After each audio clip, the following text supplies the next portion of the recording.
Welcome to AI Hip Hop Daily, powered by Vision AI Media, where we break down what's trending in the culture right now. How you doing today? My name is Stacy, and a big shout out to our sponsor, rbandadams.com. All right, let's get into this one because social media has been going crazy about Offset's latest release, Haunted by Fame.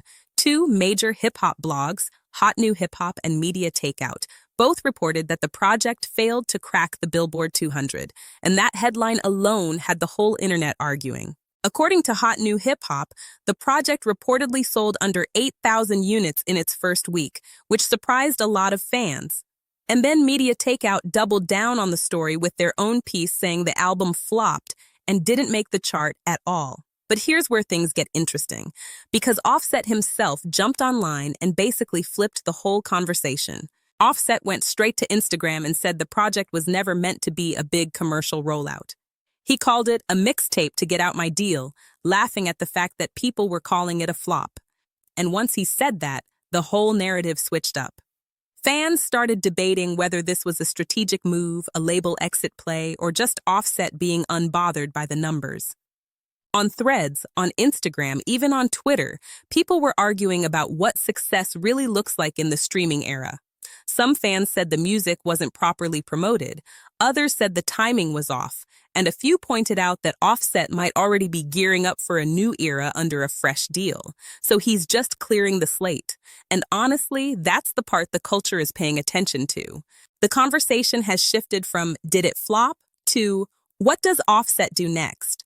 Because regardless of how this project performed, Offset has influence, fan base, and social momentum.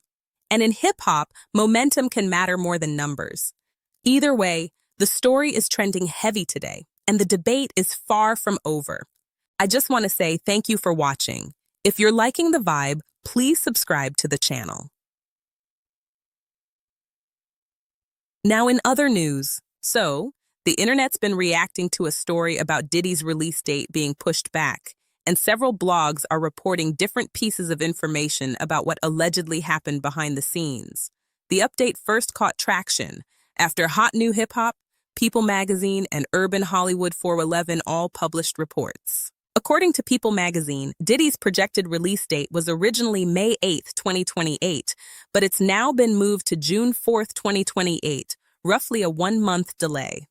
The Bureau of Prisons hasn't publicly listed a detailed reason for that adjustment, so everything being discussed online right now is based on what blogs are claiming through their own sources. Now here's where the story picks up steam. Urban Hollywood 411 alleges that Diddy may have violated multiple rules while incarcerated at FCI Fort Dix. They reported two specific accusations, one involving so-called homemade alcohol, sometimes referred to in prison as pruno, and another involving an unauthorized three-way phone call that allegedly happened earlier this month. The blog claims the phone call wasn't approved under prison guidelines, which could be considered a violation. On the other hand, representatives for Diddy are pushing back. According to Urban Hollywood 411, someone close to him said the phone call was related to legal communication and should fall under attorney-client privilege. They also denied any involvement in the homemade alcohol allegation. And again, none of these details have been officially confirmed by the Bureau of Prisons. So right now, this is all reported as alleged activity. What's clear, though, is that the story has sparked major conversation online. Fans, critics, and bloggers are debating whether the delay is meaningful or if it's just standard prison policy being blown up because of his name. Either way, this is one of the biggest stories circulating right now, and the details are still unfolding. Let's talk about it in the comments. Don't forget to check out rbandadams.com. The link is in the description. Share this video, drop a like, and I appreciate you for watching. See you again soon. Bye.